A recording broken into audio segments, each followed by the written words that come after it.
Bienvenidos, bienvenidas y bienvenides a Joterismos, un programa para jotear ideas e imaginar otras formas de habitar el mundo. El día de hoy lo dedicaremos a hablar sobre las disidencias y el orgullo LGBTIQ+, porque justo estamos iniciando el mes de junio, que pues lo conocemos también como el mes del orgullo LGBTIQ+.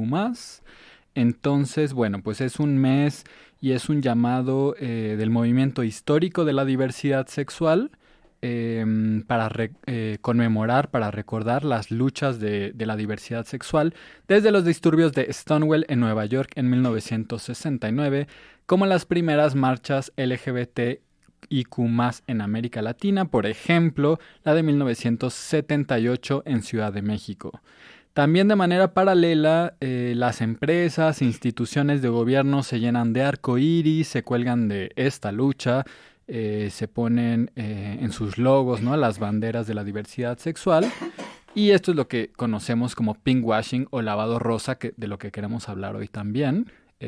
Y por esas razones que hoy vamos a platicar sobre otras formas disidentes y críticas de conmemorar pues este mes, otras formas disidentes y críticas del orgullo LGBTQ+. Entonces, bueno, hoy estaremos hablando sobre estos temas, ¿no? Sobre qué luchas disidentes al orgullo o alternativas al orgullo existen.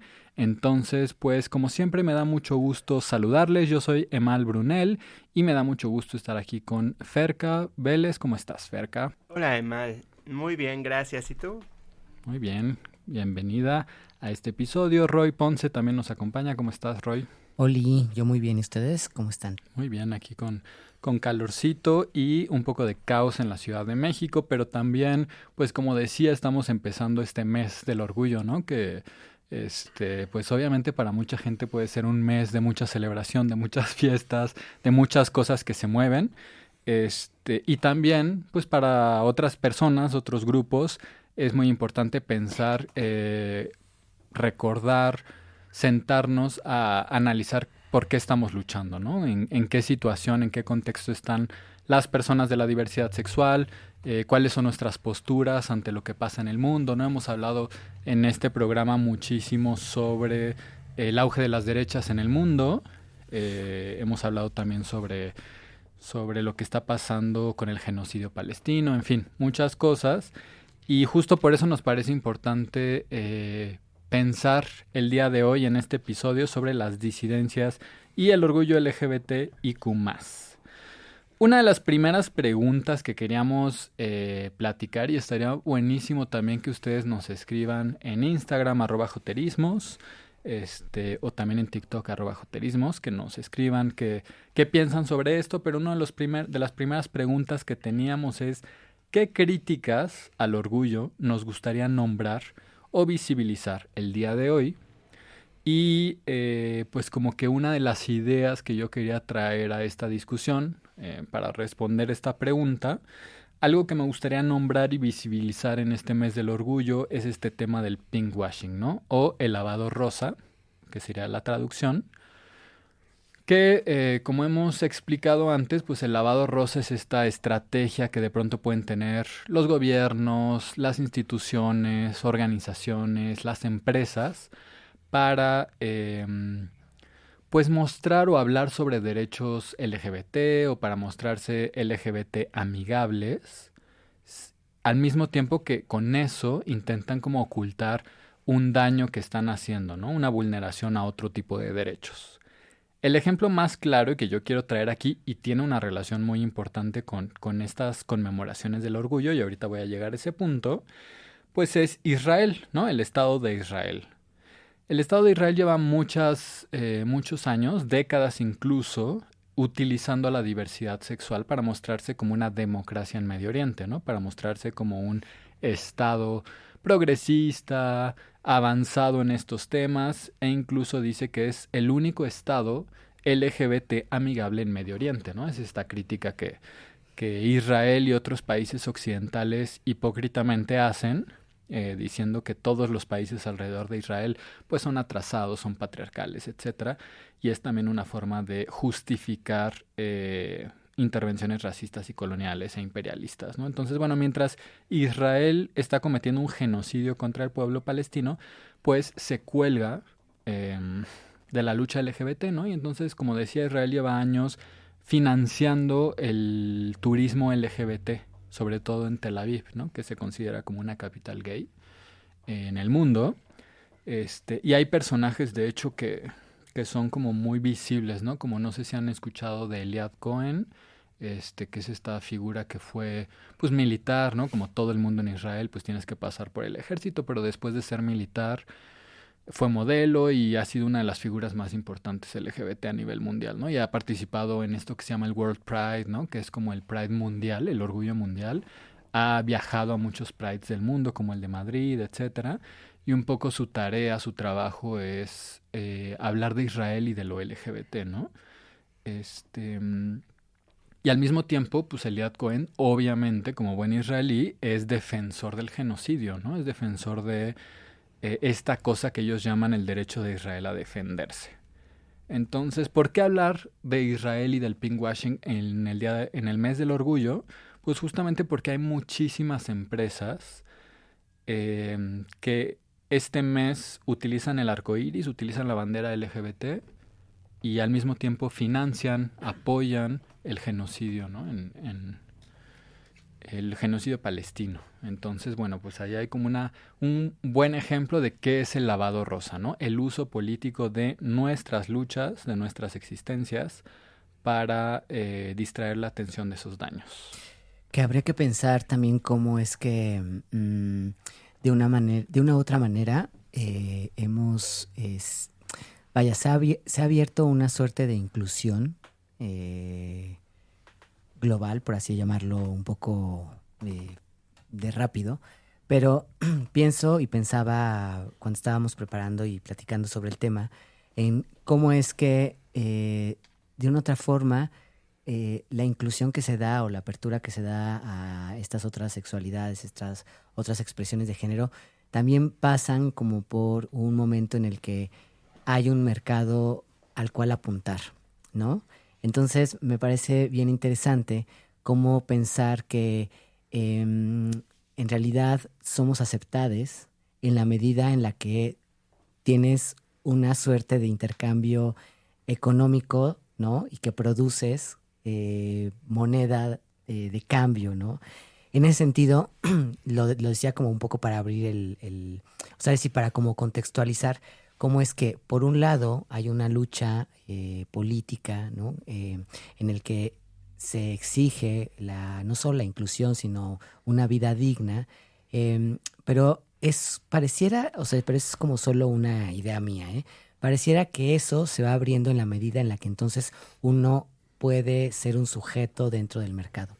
Y entonces, paradójicamente, ahora que vemos, por ejemplo, con todo lo que tuvo que ver con las políticas de equidad e inclusión que fueron retiradas en muchos espacios, como por ejemplo Meta, como por ejemplo estaba revisando que Gmail también quitó de su calendario por ejemplo el mes del orgullo que estaba marcado, ¿no? Ya lo quitó.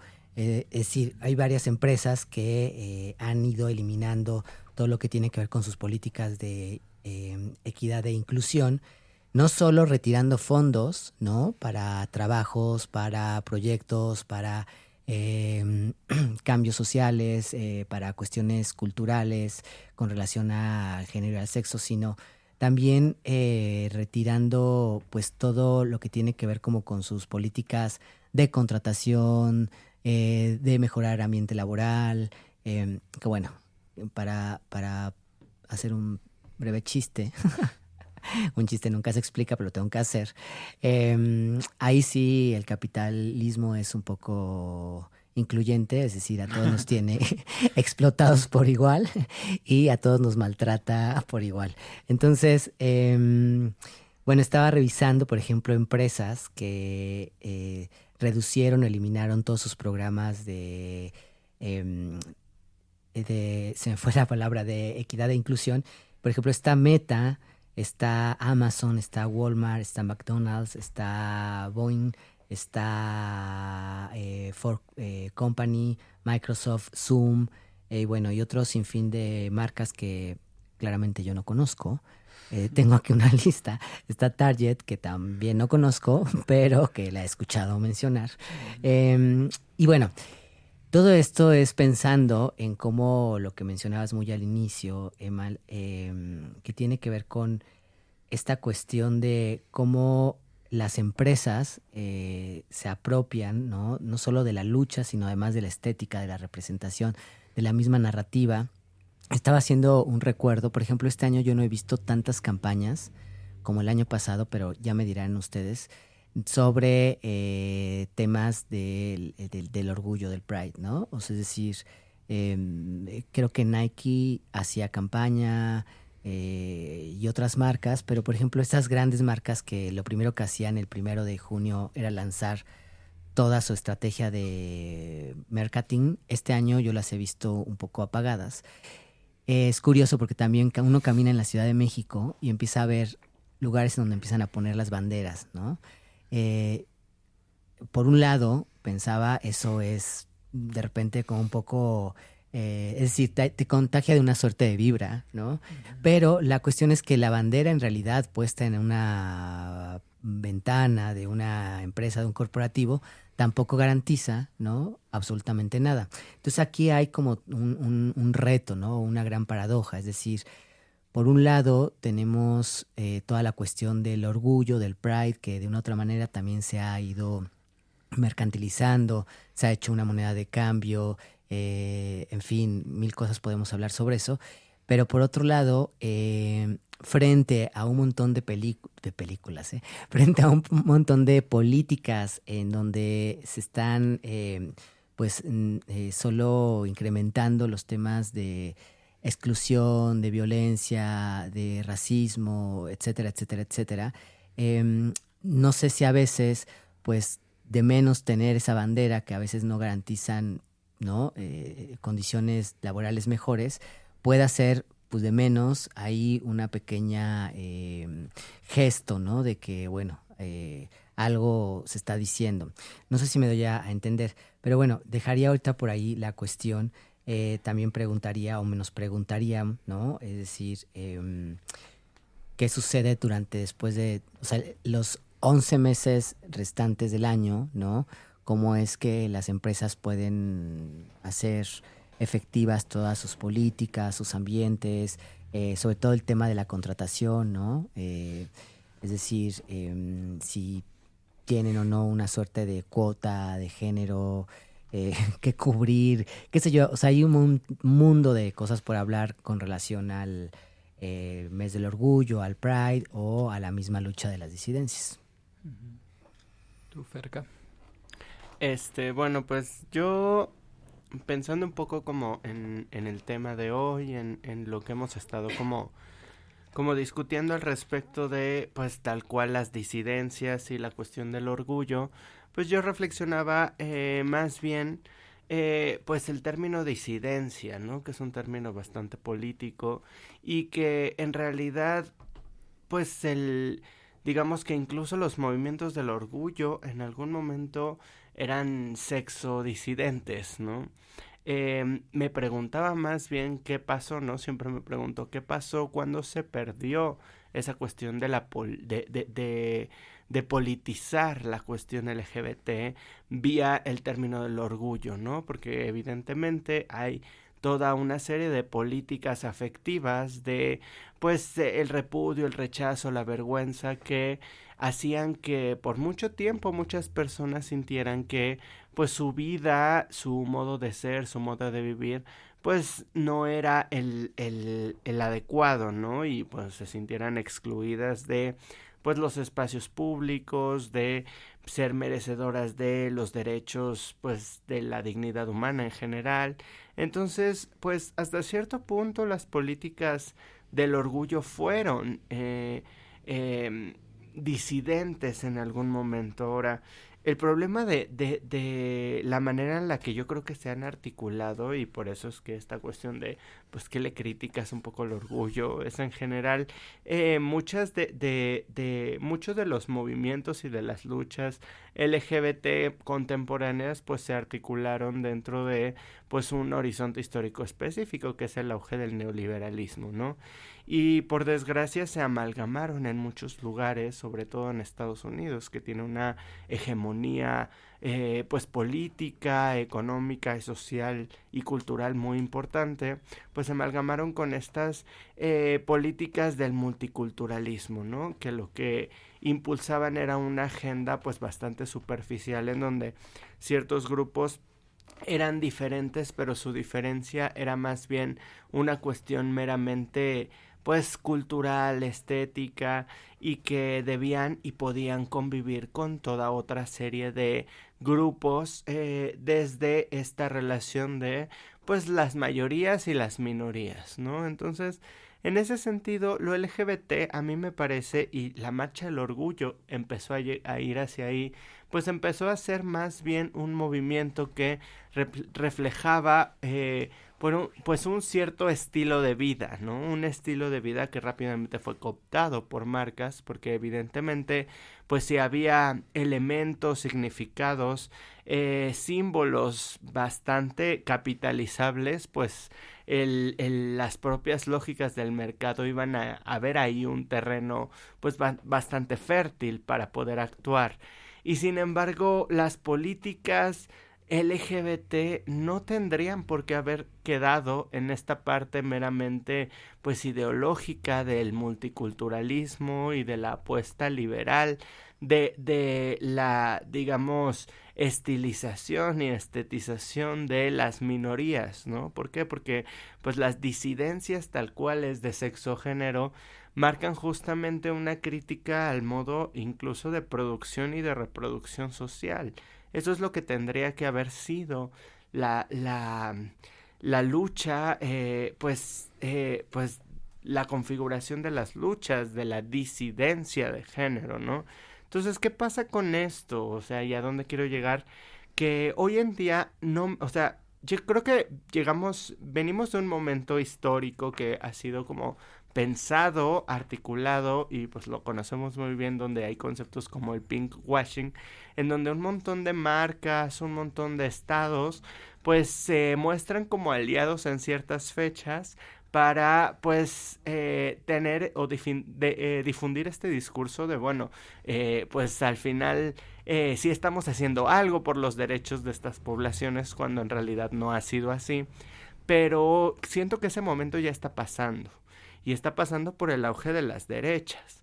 Y entonces esto que mencionaba Roy es muy importante porque pues actualmente ya no vemos, yo tampoco he visto ya campañas este año, marcas, desde que Donald Trump está en la presidencia nuevamente, pues parece que el Día del Orgullo pues fue borrado, ¿no? Y me parece bastante contradictorio y a la vez complejo de analizar, pero muchas de nosotras nos quejábamos de que estas empresas solamente pusieran el Día del Orgullo, cuestiones sobre el orgullo, pero ahora ni siquiera lo hacen, ¿no? Es como, sí, ya lo atendimos y borramos e invisibilizamos eso que Roy decía, bueno, pues hay un cierto ambiente cuando ponen la bandera, bueno, hasta cierto punto y con todas las contradicciones que eso implica, pues se mostraba una especie de aceptación que ahora se volvió otra vez la indeterminación. No se sabe hasta qué punto estas empresas son o no aliadas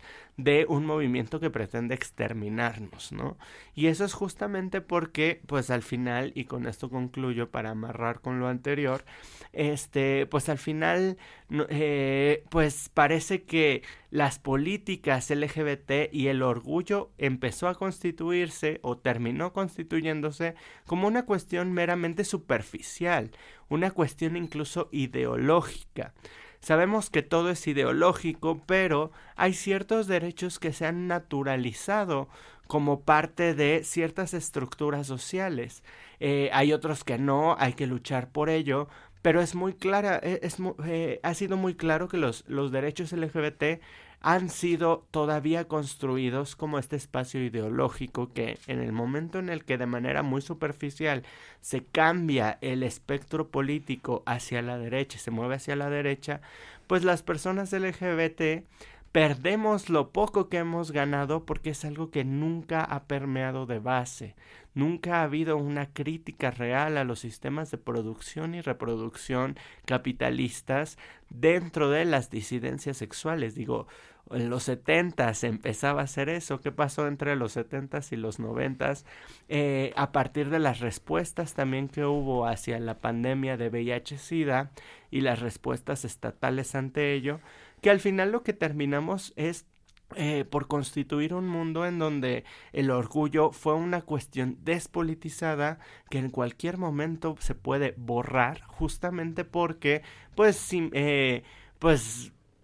gente de derecha lo exige o lo aprueba, y las empresas que supuestamente eran aliadas pues fácilmente simplemente dejan de serlo y no hay problema, ¿no? Entonces creo que eso es lo que tenemos que pensar hoy en día, más allá del pinkwashing de algunas empresas, el no pinkwashing de algunas empresas hoy, ¿no?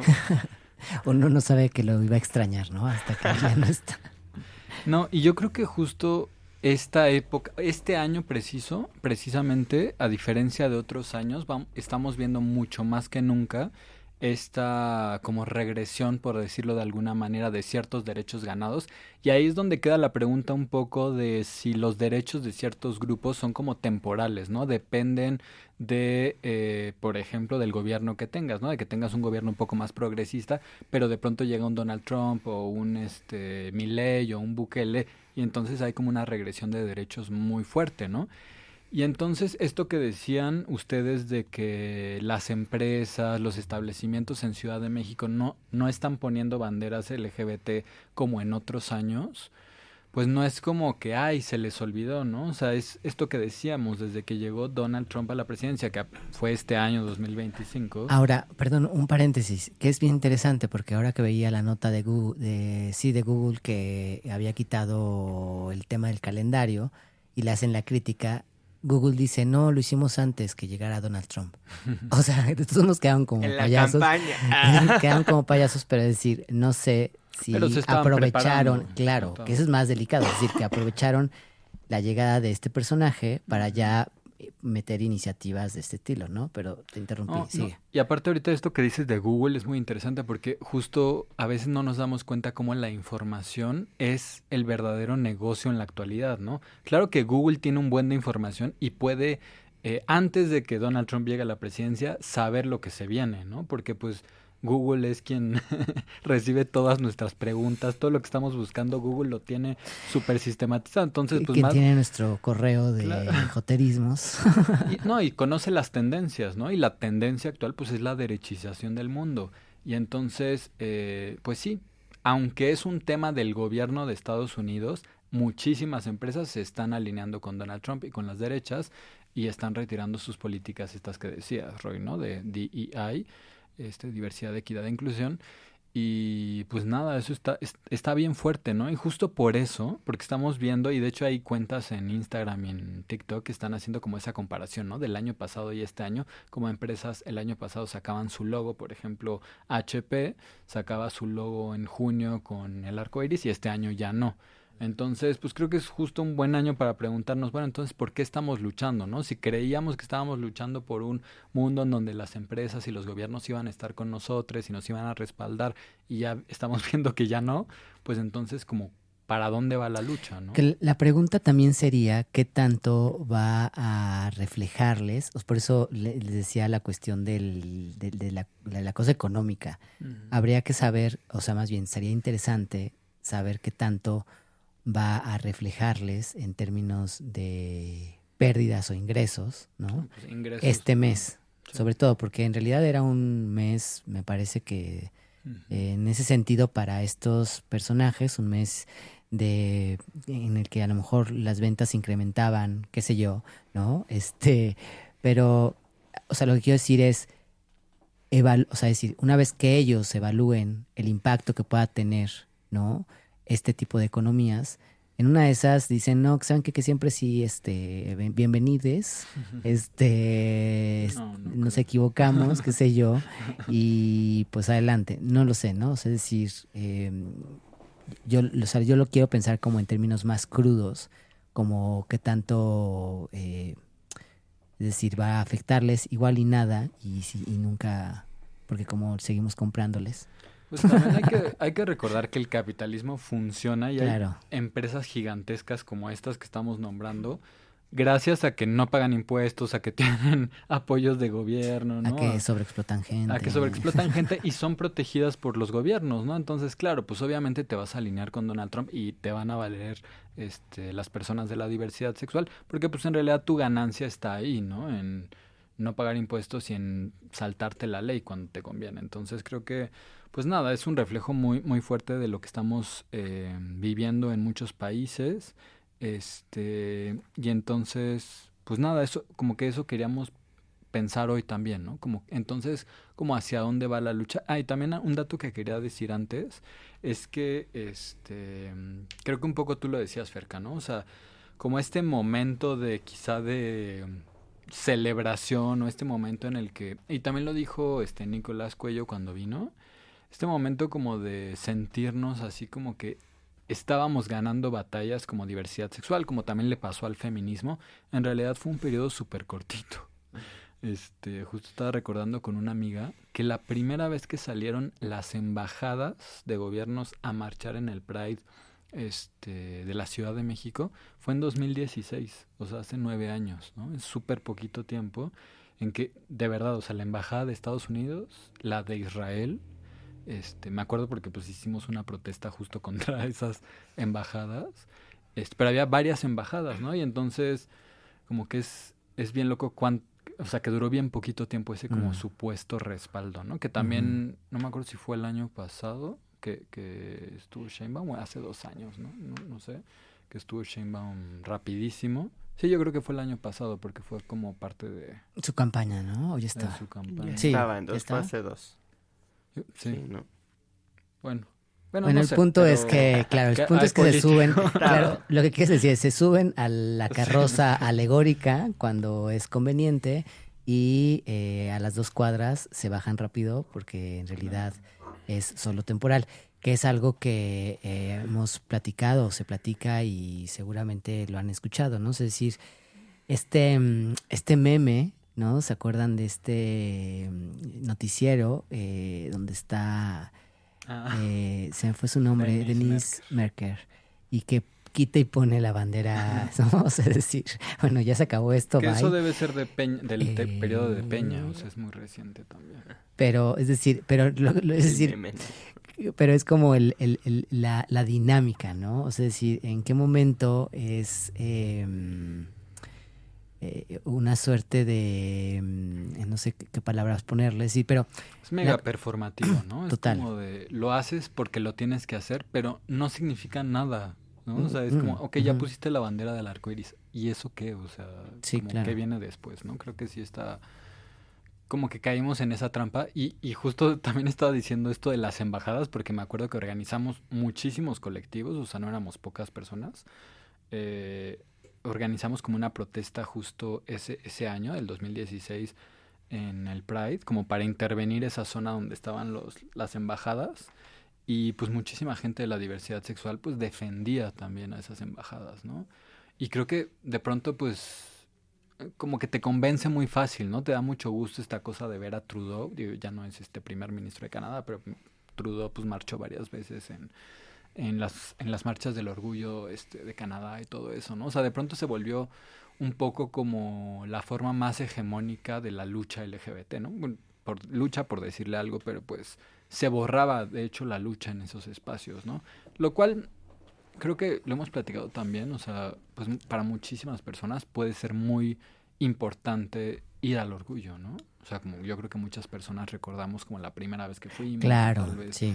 es como muy impactante, puede ser muy liberador, puede ser Ujú. como que quizá encuentres por primera vez a la gente que dices, ay, yo No, pertenezco aquí, no sé. sí, claro, me hiciste acordarme, claro, es una suerte de, por un lado, y ya me dirán ustedes, pero es por un lado una suerte de no estoy loca, ¿no? No estoy sola. Hay todo un mundo que esa es una sensación un poco, o sea, decir, te deja un tanto marcado, ¿no? Y además, pienso que además te permite un tanto irte haciendo de herramientas para los siguientes 11 meses que quedan del año. porque la cosa pues luego no está tan sencilla. Pues es decir, al no sentirte tan solo, ¿no? O sea, decir que no eres el único, ¿no? En el mundo y que ves que hay un mar de gente, ¿no? De muchas formas de ser, de estar, etcétera. Em, de una otra manera hay una suerte también de respaldo para que uno empiece como igual a, en lo cotidiano, saber si puede o no exigir cosas, ¿no? O sea, decir, más allá, habría que pensar eso ahorita que lo estoy verbalizando. Es decir, habría que pensar en los efectos que tiene la cuestión de la representación del Pride, ¿no? En términos estéticos, visuales, políticos, en la cuestión de lo cotidiano, ¿no? En esos pequeños momentos en los que, pues además está la vida también, ¿no? Que de repente dejamos de lado. Em, por otro lado, pensaba como en esta cuestión. em, se- bueno, bienvenidos a Joterismos. A mí se me va siempre el avión y este es un momento de esos. Algo iba a decirles sobre la cuestión de los pequeños gestos de lo cotidiano, del impacto que puede tener el orgullo. Em, Sí, justo lo que queremos llegar con esto es que un poco la crítica que estamos haciendo Eso, no es contra la gracias. gente que va al Eso. Pride, ¿no? Es más bien como algo mucho más allá de... Nos estamos un poco haciendo una crítica a lo narrativo, a lo Claro, simbólico gracias. que trae todo Sí, eso. que es un poco lo que sucede cuando se deja o sea, cuando se hace una cosa como de lo individual a responsabilidad social y política, ¿no? O sea, es decir, que en realidad son problemas estructurales que responden a otro tipo de niveles y que a veces, pues, que tú hagas una acción en ocasiones no tiene grandes efectos. No quiero quitarle la fuerza que puede tener una pequeña acción, pero a lo que voy es, generalmente nos culpamos más o culpabilizamos más como la acción individual, más allá de señalar en dónde están las fallas estructurales y del sistema, es lo que quiero decir. Es decir, si ustedes están encantados o una está encantada en ocasiones de ir al Pride, ¿no? Con todo y lo que sea que pueda representar eso, eso no quita que habría que señalar cuáles son los problemas que hay, ¿no? Como dice uno, en los siguientes 11 meses, o sea, en donde ya se acabó el color, la fiesta, ¿no? Esto que decía Ferca Ujú. muy al inicio, o sea, es decir, esta cosa de... primero lo criticábamos el pinkwashing y ahorita decimos, bueno, igual y no hubiera estado, hubiéramos seguido lavando un poco más con rosa. Ay, no, yo sí lo quiero criticar. Pero bueno, quería, Tú dale. quería más bien pasar a la siguiente pregunta que tengo para ustedes, que es este rollo de que, bueno, siempre se habla mucho de que el Pride o el orgullo LGBT es blanco, ¿no? O sea, como que Ya, escuchamos muchas veces esa crítica. A pesar de eso, como que muchos grupos, por ejemplo, antirracistas, etcétera, como que se han organizado ahí en el Pride, han participado con, pues no sé, contingentes y tal. Les quería preguntar un poco sobre eso, ¿no? O sea, sobre más allá de lo LGBT, ¿qué pensamos de el Pride o más bien como las luchas LGBT para construir unas luchas como más interseccionales o no sé cómo decirle, cerca? Sí, pues justamente, pues antes, y quisiera como amarrar como tu pregunta a una cuestión que me parece importante analizar, que de lo que estamos hablando hace rato, y es que en realidad, en realidad tenemos ay, perdón, aquí, problemas técnicos. Pues no es una cuestión de una crítica a todo el orgullo o a esta cuestión claro. de, pues las empresas haciendo cosas o no haciéndolas, los estados haciéndolo o no, sino que más bien a mí me parece que a lo que tenemos que concentrarnos son en las luchas políticas, ¿no? Y las luchas políticas, pues, están en diferentes lados, ¿no? Se mueven, se articulan en diferentes terrenos. Sabemos que el Estado no es una sola cosa, no es un monolito, ¿no? Que hay justamente procesos internos dentro del Estado, instituciones, actores que pues se mueven de una determinada manera y pueden en un momento o no impulsar o no ciertas agendas que podemos entender como parte de una cierta lucha emancipatoria, por ejemplo. por un lado, y por otro lado, las empresas son entidades que tampoco son ajenas a todo este mapeo político, evidentemente, y si ahorita Google, por ejemplo, dejó de apoyar la cuestión LGBT es porque ve que los algoritmos dicen que ya no, digamos que las políticas progresistas ya no son lo que está en tendencia de moda, no es a lo que favorece el algoritmo. Y al final, pues evidentemente el mercado no se regula solo, sino que justamente se regula a partir de intereses y de racionalidades políticas específicas. Entonces, evidentemente las empresas van a responder a estos fenómenos como la derechización, por ejemplo. Entonces, a lo que voy es, bueno, es compleja la situación, pero en lo que tenemos que fijarnos siempre es en las prácticas políticas, en los activismos. Hay activismos dentro de la política, hay luchas que se gestan dentro de la política, o sea, el ejemplo es como muy claro con sus asegúnes, pero pasó en los 90, 2000 en México que el movimiento LGBT pues se acercó mucho a cierto tipo de políticas pues de izquierda que en ese momento eran contrahegemónicas y que cuando se volvieron hegemónicas dejaron de ser LGBT y entonces hay digamos que todos esos procesos detrás que claro, o sea, tenemos también otro tipo de movimientos de configuraciones y prácticas políticas emancipatorias que son antiestatales y paraestatales y que vienen de poblaciones de base, sobre todo las políticas culturales de las que hablaba Roy hace rato,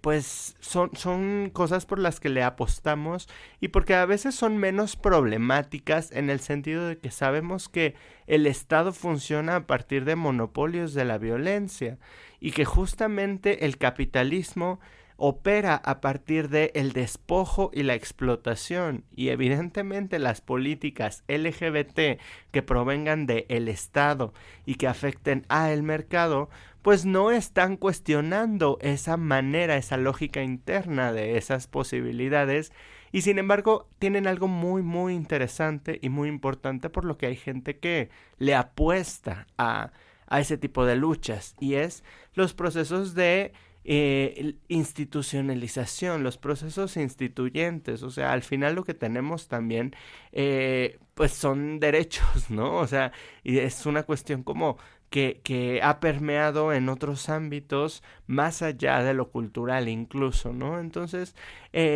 claro que habría que pensar cómo podemos, si tenemos una práctica y un compromiso con pues no sé, un compromiso con espíritu anarquista, antiestatal, antiestado, pues ver de qué otra manera podemos generar procesos instituyentes de sociabilidad, de legalidad, que puedan permitir la emancipación, pero pues evidentemente hay muchas prácticas emancipatorias que se juegan ahí, en los imaginarios, como dicen, no solamente en el Estado, la cuestión como de la sociedad civil es importante y a pesar de que a veces podamos criticar esta cuestión de, bueno, pues a veces es pues bastante individualizante la posibilidad de pues configurar comunidad dentro de los espacios como la marcha, pues también tenemos que la marcha sirve muchísimo, como dicen, ¿no? Para acercar a personas que pues en sus espacios quizá se sienten solas, sienten que no hay suficiente representación o imaginario dentro de sus comunidades, vienen de diversos estados de la República, de diferentes contextos y quizá la marcha sirve en ese sentido todavía de manera muy política para configurar alianzas y para configurar capacidad de percibir que las personas LGBT pues merecemos existir, vivir y tener una vida tranquila, una vida placentera, pacífica, tenemos derecho al disfrute, al goce, al placer, etcétera. Entonces, pues me parece que todo eso está ahí, pero lo importante, y con eso, y cierro con una respuesta a tu pregunta con los movimientos antirracistas que también pueden o no sumarse. Bueno, pues es que justo tenemos que pensar que los movimientos antirracistas, pues en general en el mundo, pero en México en específico, son movimientos también que buscan pensar las prácticas políticas emancipatorias, ¿no?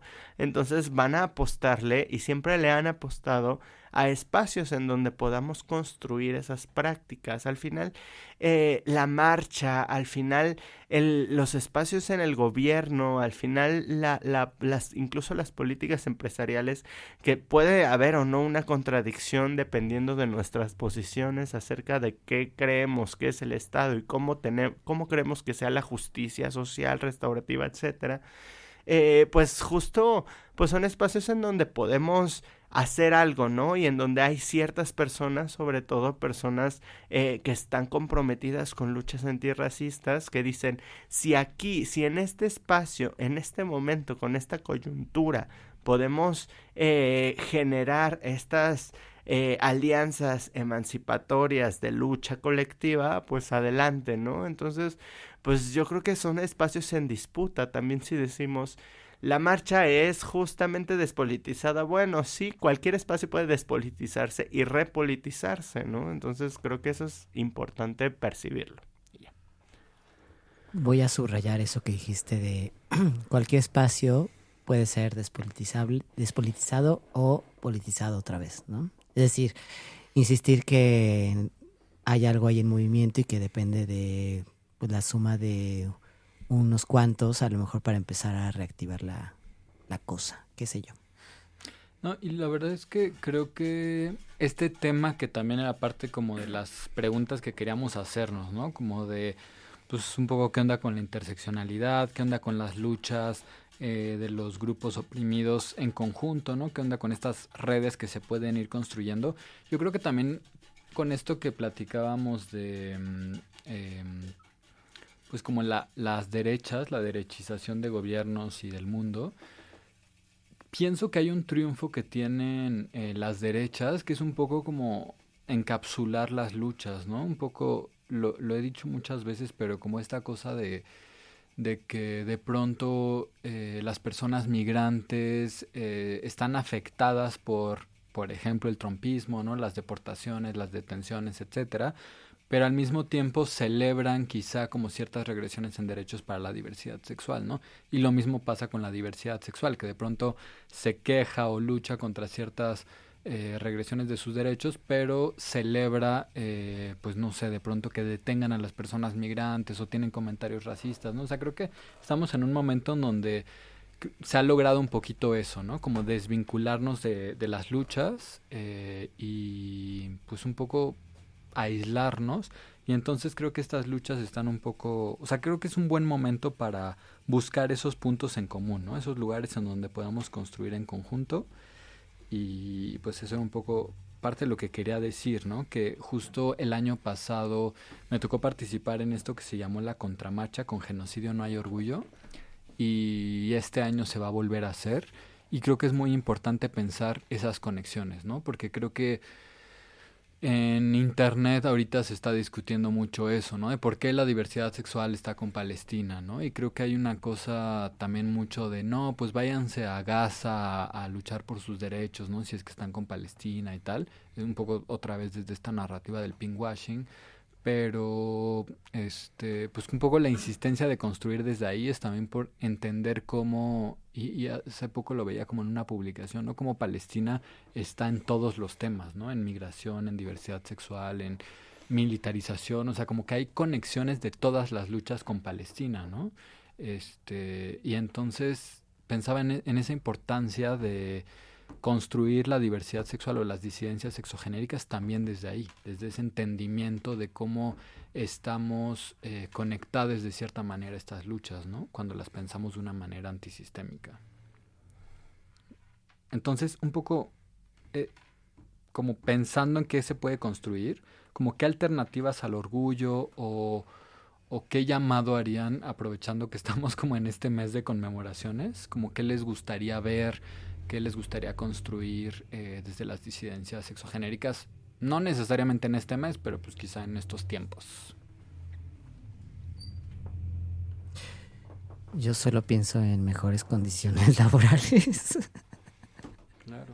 En general, y una mejor situación mundial, dirían. Pero es que eso además atraviesa muchísimas de nosotros, ¿no? O sea, es decir, no necesariamente tienes que pertenecer a parte de la población LGBTIQ+, para estar padeciendo las condiciones económico-geopolíticas mundiales. Entonces a mí a veces sí me da una suerte de ansiedad, bajón por todo el panorama, pero luego también veo, porque he escuchado a ustedes mismas, las he escuchado, y a otras personas que dicen, bueno, pero a lo mejor es justo ahí ese momento en donde se vienen produciendo y se pueden producir los cambios importantes, ¿no? O sea, si tampoco es solo dejarse llevar por la cuestión depresiva del panorama general.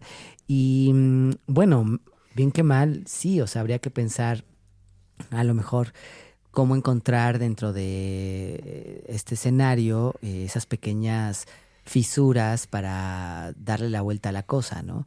Esa es una. La otra que lo venía pensando durante el camino era igual y apostarle más a este tipo de pequeños encuentros, es decir, multiplicar como la cuestión del microencuentro, ¿no? Más allá de pensar en una cosa macro que no le resto importancia y que sea necesario, sino que a veces yo le apuesto, a lo mejor por mi formación o recorrido, como más bien a esos pequeños giros que puede haber en una persona, ¿no? Y que puede producir también una serie de efectos en términos subjetivos, ¿no? O sea, es decir, que una persona al menos deje de padecer subjetivamente, ¿no? Puede a lo mejor generar una suerte de cambios que igual y ni los tenemos tan en cuenta, ¿no? Porque estamos como esperando que suceda no sé qué a veces. Y a lo mejor le apostaría también un tanto a subrayar eso, es decir, posiblemente salir a divertirnos o hacer lo que tengamos que hacer el mes del orgullo y el día de la marcha, pero apostarle el resto del año y de los días como un poco a pues ser un poquito menos hijos de puta en lo cotidiano, qué sé yo, es decir, es algo un poquito cliché de lo que se dice o le estoy diciendo, pero pues me parece que es en estos momentos un tanto importante, ¿no? O sea, que haya un hijo de puta menos en la calle podría a lo mejor sí marcar la diferencia, no lo sé. ¿Ya me censuraron o no? O al revés, ¿no? Sí. Que haya más hijos de puta. O En el que sentido haya, literal de... exacto, o que haya más hijos de puta, exacto, en el sentido literal. En este sentido de apoyar a los trabajadores sexuales. Fin, eso es ahorita lo que se me viene como a bote pronto, como para ir también ya cerrando. Sí, justamente, pues nada más, a mí me gustaría añadir con esta pregunta que hace Sema, pues justo que, bueno, pues el año pasado fui contigo a la antimarcha en solidaridad con Palestina y algo que se me hizo muy importante fueron las políticas del duelo, ¿no? Que ahí se gestan y que creo que son importantes. O sea, era una marcha en contra de un genocidio que actualmente está ocurriendo por parte de las potencias imperialistas. Y sin embargo, empezamos con un recordatorio también de los transfeminicidios, de las personas que han sido asesinadas en este país, justamente víctimas de lo mismo, ¿no? En un cierto nivel estructural. Yo sé que en niveles como más contextuales y más complejos puede haber matices, pero en un nivel un poco más estructural, lo que hay de fondo es que todavía hay vidas que no importan y que no son dignas de ser consideradas como vidas defendibles por parte de una hegemonía que cree que la única forma de ser viable es aquella que ellos ostentan, ¿no? Entonces, me parece que lo que necesitamos hacer es construir alianzas a veces ni siquiera post-identitarias, ¿no? Porque a veces creo que las identidades también importan en ciertos momentos, sino más bien que la identidad no sea lo único ni lo que agote las alianzas, ¿no? Por eso a mí me gusta llamar alianzas más que posidentitarias, alianzas transidentitarias, es decir, que trasciendan las identidades, o interidentitarias, es decir, que a veces no trasciendan identidades, pero que las identidades sean la ocasión de una pluralidad de puntos de vista para un objetivo común, que es justamente pues el reconocimiento de la dignidad de todas las personas, sobre todo aquellas que históricamente no hemos tenido ese privilegio de ser consideradas como personas, como vidas que importan, ¿no? Entonces, creo que eso es lo que se tiene que hacer siempre, e insisto, en cualquier espacio tenemos que seguir apostando por prácticas comunitarias, políticas de emancipación que tengan estos aspectos. A mí me gusta, y con eso cierro, una de las citas, digamos, de manera parafraseada, del manifiesto del Partido Comunista de Carlos Marx, ¿no? De la última parte en donde dice justamente, bueno, los comunistas ¿qué hacen? Pues los comunistas no son un partido en específico, no defienden intereses concretos de cierta clase trabajadora, sino más bien defienden en general pues la emancipación de todas las personas, y se pueden sumar y le pueden apostar a diferentes procesos que hasta cierto punto pueden favorecer pues dentro de este sistema complejo de luchas, de hegemonías y contrahegemonías, pueden favorecer a la emancipación. Es decir, si en algún momento las empresas hacen pinkwashing, se les criticará por qué no están haciendo, pues no sé, prácticas sustancialmente incluyentes, por ejemplo, pero pues no se trata tampoco que lo dejen de hacer, porque entonces salió peor incluso, ¿no? Entonces, eso no significa que se agote toda nuestra energía de lucha en las empresas, ¿no?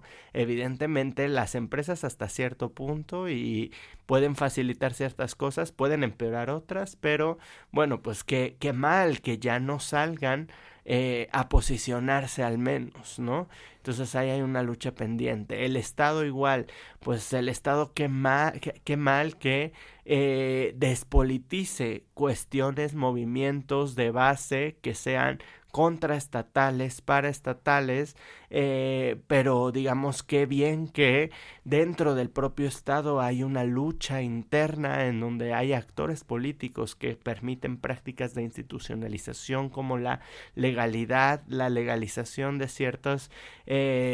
cierto reconocimiento de nuestros derechos, y otra vez el Estado hasta cierto punto, y esto podemos apostarle, y cuando ya no, pues hagamos una revolución más radical, pero lo que sí tenemos que hacer, sea cual sea el espacio, es construir alianzas y pensar siempre a futuro, en ese horizonte de emancipación y de universalización de la dignidad. Y ya.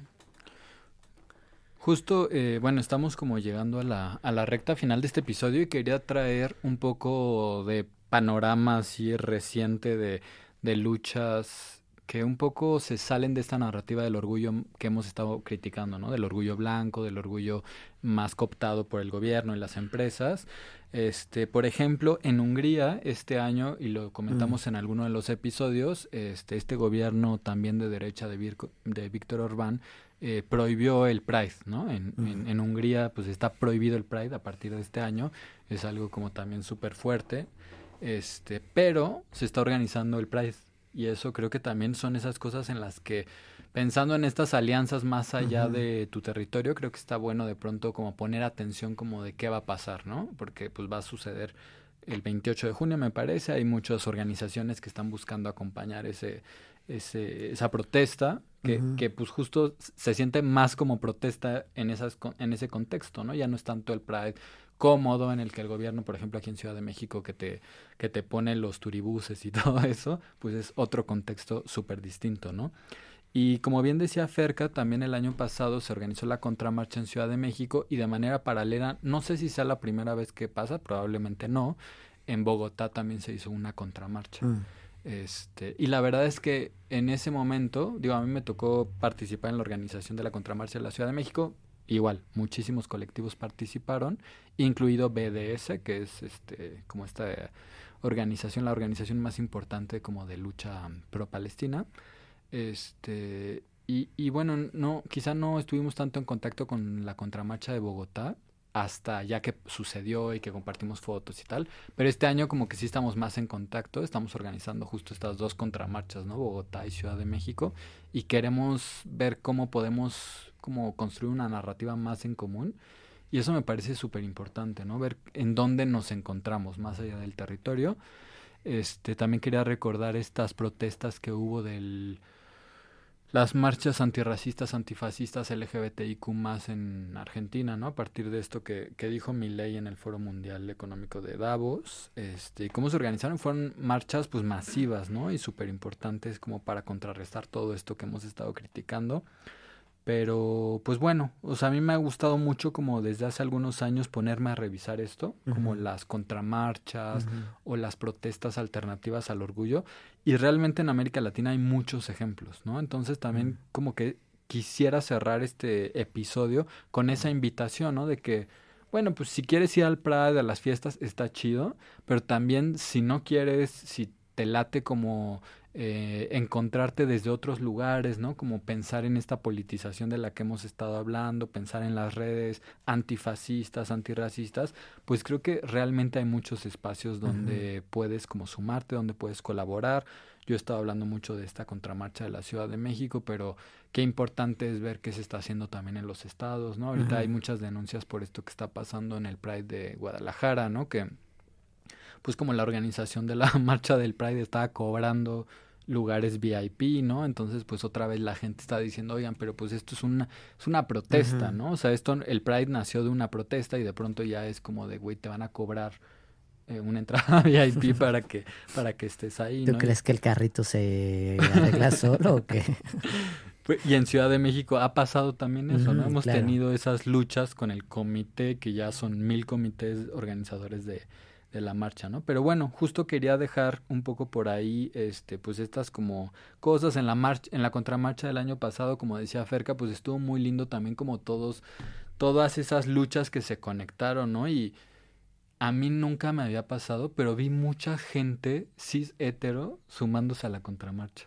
Okay. Y se me hizo como súper lindo, porque era el mismo día del orgullo, y pasamos por Campo Marte, ahí se gritaron consignas por los 43 estudiantes de Ayotzinapa, como decía Ferca, pues hubo una denuncia muy importante a los crímenes de odio, ¿no? Por LGBT-fobia, los transfeminicidios, etcétera. Este año también en Bogotá, pues es muy importante, ¿no? Porque estuvimos hablando del caso de Milla Rey, ¿se acuerdan? Estuvimos hablando que fue un caso brutal de transfeminicidio en Colombia. Entonces creo que también ahí la lucha de las mujeres trans y de toda la diversidad por pensar la justicia, por pensar la denuncia, pues también creo que fue muy importante, ¿no? Entonces, pues eso, ¿no? O sea, pensar un poco no sé si quieran como cerrar con algo más. Tenemos 2 minutitos para ir cerrando. A vivir el Pride, o de menos no ser tan... ya les dije que... Bueno, para hacer el comercial, si quieren enterarse sobre la contramarcha, pues estén al pendiente de las redes sociales de Bloque Rosa o de BDS México. Ahí estaremos subiendo toda la información. Y pues de nuevo, como siempre, agradecerle muchísimo a Radio Nopal por el espacio, por prestarnos su cabina y permitirnos transmitir desde aquí. Ya saben que nos pueden escuchar el segundo y cuarto martes de cada mes de 4 a 5 p.m. y también estamos subiendo a YouTube las grabaciones, los episodios grabados, entonces bueno, pues ahí los pueden checar y también consultarnos, hacernos preguntas o comentarios en Instagram y TikTok @joterismos. Les mandamos un cálido saludo. Bye. Bye.